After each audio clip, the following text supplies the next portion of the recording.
ಪತ್ನಿ ತನ್ನ ಹಳೆ ಪ್ರೇಮಿಯನ್ನು ತನ್ನ ಗಂಡನ ಮನೆಗೆ ಕರೆದುಕೊಂಡು ಬಂದಳು. ಇವರು ಹೇಮಂತ್ ಹಾಗೂ ಅವನ ಪತ್ನಿ ಮಾಲಿನಿ ಅಂತ.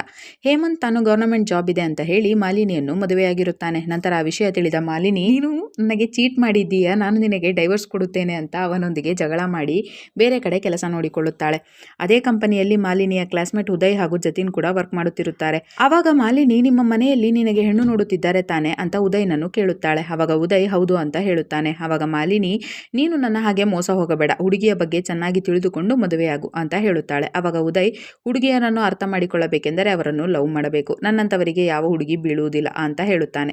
ಅವಾಗ ಮಾಲಿನಿ, ಏಕೆ, ನಿನಗೇನಾಗಿದೆ, ನೀನು ತುಂಬಾ ಹ್ಯಾಂಡ್ಸಮ್ ಇದ್ದೀಯಾ ಅಂತ ಹೇಳುತ್ತಾಳೆ.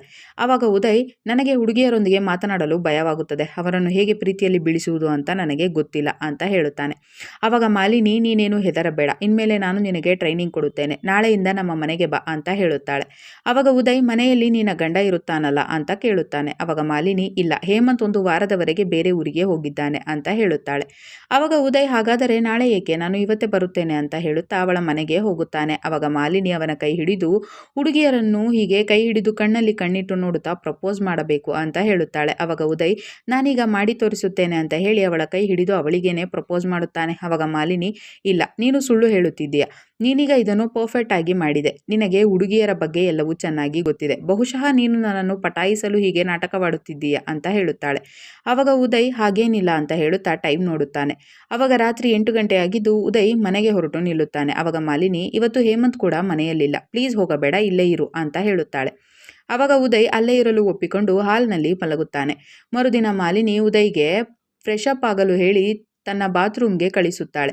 ಅವಾಗ ಹೇಮಂತ್ 1 ವಾರದ ಕೆಲಸ 2 ದಿನದಲ್ಲಿ ಮುಗಿಸಿ ವಾಪಸ್ ಮನೆಗೆ ಬರುತ್ತಾನೆ. ಅವಾಗ ಅವನನ್ನು ನೋಡಿ ಶಾಕ್ ಆದ ಮಾಲಿನಿ, ನೀನು ಇಷ್ಟು ಬೇಗ ಹೇಗೆ ಬಂದೆ ಅಂತ ಕೇಳುತ್ತಾಳೆ. ಅಷ್ಟರಲ್ಲಿ ಅವಳ ರೂಮಿನಿಂದ ಉದಯ್ ಹೊರಗಡೆ ಬರುತ್ತಾನೆ.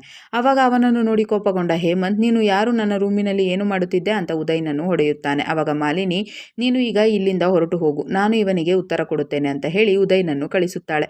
ಅವಾಗ ಹೇಮಂತ್, ನಾನು ಮನೆಯಲ್ಲಿ ಇಲ್ಲದಿದ್ದಾಗ ನೀನಿಲ್ಲಿ ವ್ಯಭಿಚಾರ ಮಾಡುತ್ತಿದ್ದೀಯಾ ಅಂತ ಮಾಲಿನಿಯನ್ನು ಕೂಡ ಹೊಡೆಯುತ್ತಾನೆ.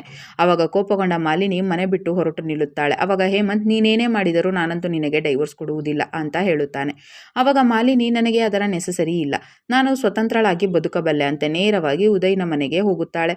ಅವಾಗ ಅವಳನ್ನು ನೋಡಿ ಶಾಕ್ ಆದ ಉದಯ್, ಹೇಮಂತ್ ಜೊತೆ ನಾನು ಮಾತನಾಡಲ್ಲ ಅಂತ ಕೇಳುತ್ತಾನೆ. ಅವಾಗ ಮಾಲಿನಿ, ನಾನು ನಿನಗೂ ಭಾರವಾದರೆ ಹೇಳು, ಇಲ್ಲಿಂದ ಹೊರಟು ಹೋಗುತ್ತೇನೆ ಅಂತ ಹೇಳುತ್ತಾಳೆ. ಅವಾಗ ಉದಯ್, ಹಾಗೇನಿಲ್ಲ ಅಂತ ಹೇಳಿ ಅವಳನ್ನು ಒಳಗಡೆ ಕರೆಯುತ್ತಾನೆ.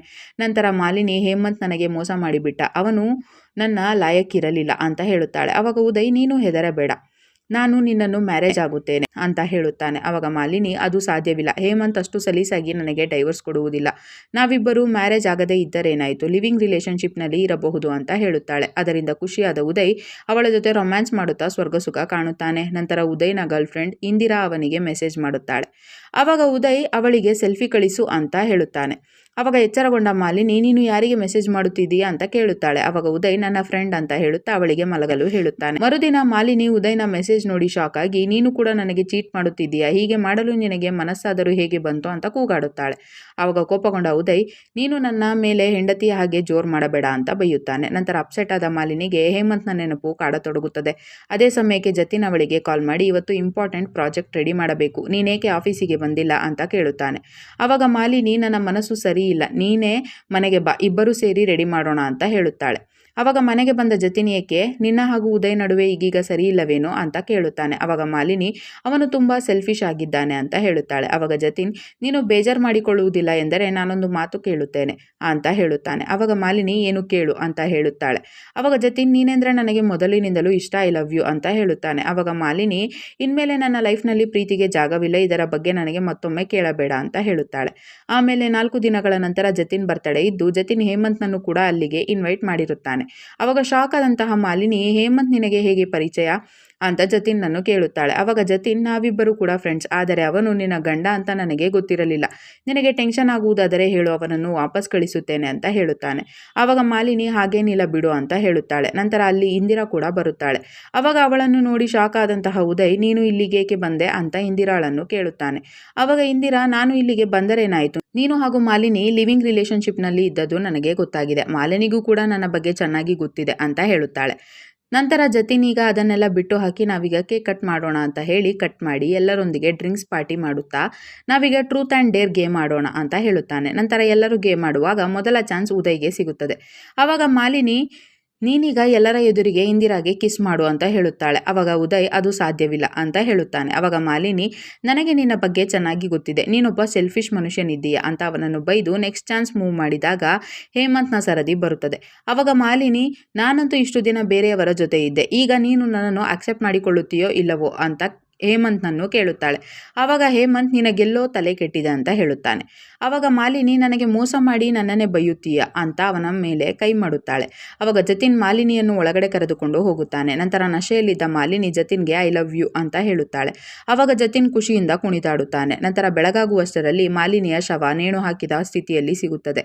ಆವಾಗ ಅಲ್ಲಿಗೆ ಬಂದ ಪೊಲೀಸರಿಗೆ ಅಲ್ಲಿ ಯಾವುದೇ ಡೆತ್ ನೋಟ್ ಸಿಗುವುದಿಲ್ಲ. ಹಾಗಾಗಿ ಅವರು ಈ ಕೊಲೆ ಯಾರು ಮಾಡಿರಬಹುದು ಅಂತ ಜತಿನ್ನನ್ನು ಕೇಳುತ್ತಾರೆ. ಅವಾಗ ಜತಿನ್ ಮಾಲಿನಿ ಹೀಗೀಗ ಹೇಮಂತ್ನನ್ನು ಬಿಟ್ಟು ಉದಯ್ ಜೊತೆ ಇರತೊಡಗಿದ್ದಳು, ಹಾಗಾಗಿ ಕೋಪಗೊಂಡು ಹೇಮಂತ್ನೇ ಈ ಕೊಲೆ ಮಾಡಿರಬಹುದು ಅಂತ ಹೇಳುತ್ತಾನೆ. ನಂತರ ಪೊಲೀಸರು ಹೇಮಂತ್ನನ್ನು ವಿಚಾರಿಸಿದಾಗ ಅವಳು ನಿನ್ನೆ ಹೆಂಡತಿ, ನಾನೇಕೆ ಅವಳ ಕೊಲೆ ಮಾಡಲಿ, ಅಷ್ಟಕ್ಕೂ ನಿನ್ನೆ ಅವಳು ಉದಯ್ ಮೇಲೂ ತುಂಬಾ ಕೋಪ ಮಾಡಿಕೊಂಡಿದ್ದಳು, ಹಾಗಾಗಿ ಆತ್ಮಹತ್ಯೆ ಮಾಡಿಕೊಂಡಿರಬೇಕು ಅಂತ ಹೇಳುತ್ತಾನೆ. ನಂತರ ಪೊಲೀಸರು ಉದಯ್ ಹಾಗೂ ಮಾಲಿನಿಯ ಸಂಬಂಧದ ಬಗ್ಗೆ ನಿನಗೆ ಗೊತ್ತಿತ್ತು, ಹಾಗಾಗಿ ನೀನೇ ಮಾಲಿನಿಯನ್ನು ಕೊಲೆ ಮಾಡಿರಬೇಕು ಅಂತ ಇಂದಿರಾಳನ್ನು ಕೇಳುತ್ತಾರೆ. ಅವಾಗ ಇಂದಿರಾ ನಾನು ಈ ಕೊಲೆ ಮಾಡಿಲ್ಲ ಅಂತ ಹೇಳುತ್ತಾಳೆ. ನಂತರ ಪೊಲೀಸರು ಎಲ್ಲರ ಬ್ಲಡ್ ಸ್ಯಾಂಪಲ್ ತೆಗೆದುಕೊಂಡು ಶವವನ್ನು ಪೋಸ್ಟ್ ಮಾರ್ಟಮ್ಗೆ ಕಳಿಸಿ ನಿನ್ನೆ ಇಂದಿರಾ ಕೂಡ ಇಲ್ಲಿಗೆ ಬಂದಿದ್ದಳು, ಹಾಗಾಗಿ ಅವಳು ಹೇಳಿದ್ದಕ್ಕಾಗಿ ನೀನೇ ಮಾಲಿನಿಯನ್ನು ಕೊಲೆ ಮಾಡಿರಬೇಕು ಅಂತ ಉದಯ್ನನ್ನು ಕೇಳುತ್ತಾರೆ. ಅದೇ ಸಮಯಕ್ಕೆ ಮಾಲಿನಿಯ ಪೋಸ್ಟ್ ಮಾರ್ಟಮ್ ರಿಪೋರ್ಟ್ ಬರುತ್ತದೆ. ಆವಾಗ ಪೊಲೀಸರು ಮಾಲಿನಿ ಸೂಸೈಡ್ ಮಾಡಿಕೊಂಡಿಲ್ಲ, ಅವಳಿಗೆ ಡ್ರಗ್ಸ್ ಕೊಡಲಾಗಿತ್ತು, ಅದು ಓವರ್ ಡೋಸ್ ಆಗಿ ಸತ್ತಿದ್ದಾಳೆ, ಈಗ ನಿಮ್ಮಲ್ಲಿ ಒಬ್ಬರು ಡ್ರಗ್ಸ್ ತೆಗೆದುಕೊಂಡ ಮಾಹಿತಿ ಈ ರಿಪೋರ್ಟ್ನಲ್ಲಿದೆ ಅಂತ ಹೇಳುತ್ತಾರೆ. ಅವಾಗ ಇಂದಿರಾ ನಾವು ಯಾರೂ ಡ್ರಗ್ಸ್ ತೆಗೆದುಕೊಂಡಿಲ್ಲ ಅಂತ ಹೇಳುತ್ತಾಳೆ. ನಂತರ ಪೊಲೀಸರು ನೇರವಾಗಿ ಜತಿನ್ ಹತ್ತಿರ ಹೋಗಿ ನಿನ್ನೆ ನೀನು ಕೂಡ ಡ್ರಗ್ಸ್ ತೆಗೆದುಕೊಂಡಿದ್ದೀಯಾ, ಮಾಲಿನಿಯನ್ನು ಏಕೆ ಕೊಲೆ ಮಾಡಿದೆ ಹೇಳು ಅಂತ ಹೊಡೆದು ಕೇಳುತ್ತಾರೆ. ಅವಾಗ ಜತಿನ್ ನಾನು ಮೊದಲಿನಿಂದಲೂ ಮಾಲಿನಿಯನ್ನು ಪ್ರೀತಿಸುತ್ತಿದ್ದೆ, ನೆನೆ ಅವಳು ನಶೆಯಲ್ಲಿ ನನ್ನನ್ನು ಆಕ್ಸೆಪ್ಟ್ ಮಾಡಿಕೊಳ್ಳಲೆಂದು ನಾನೇ ಅವಳಿಗೆ ಡ್ರಗ್ಸ್ ಪಿಲ್ಸ್ ಹಾಕಿದ್ದೆ, ಆದರೆ ಅವಸರದಲ್ಲಿ ಅವಳ ಡ್ರಿಂಕ್ಸ್ನಲ್ಲಿ 2 ಪಿಲ್ಸ್ ಬಿದ್ದು ಬಿಟ್ಟವು, ನಾನು ಅದನ್ನು ನೆಗ್ಲೆಕ್ಟ್ ಮಾಡಿ ಅವಳಿಗೆ ಕುಡಿಯಲು ಕೊಟ್ಟೆ, ನಂತರ ಅವಳನ್ನು ನೋಡಲು ಹೋದಾಗ ಮಾಲಿನಿ ಸತ್ತು ಹೋಗಿದ್ದಳು, ಹಾಗಾಗಿ ಹೆದರಿದ ನಾನು ಬಚಾವಾಗಲು ಅವಳನ್ನು ಫ್ಯಾನಿಗೆ ನೇತು ಹಾಕಿದೆ ಅಂತ ಹೇಳುತ್ತಾನೆ. ಕೊನೆಗೆ ಪೊಲೀಸರು ಜತಿನ್ನನ್ನು ಅರೆಸ್ಟ್ ಮಾಡುತ್ತಾರೆ. ಕತೆ ಇಲ್ಲಿಗೆ ಮುಗಿಯುತ್ತದೆ. ಈ ವಿಡಿಯೋವನ್ನು ಪೂರ್ತಿ ನೋಡಲು ಶಿಮಾರು ಟಿವಿ ಎಂಬ ಯೂಟ್ಯೂಬ್ ಚಾನಲ್ನಲ್ಲಿ ಪತ್ನಿಗೆ ಆಶಿಕ್ ಎಂದು ಹುಡುಕಿ ನೋಡಬಹುದು.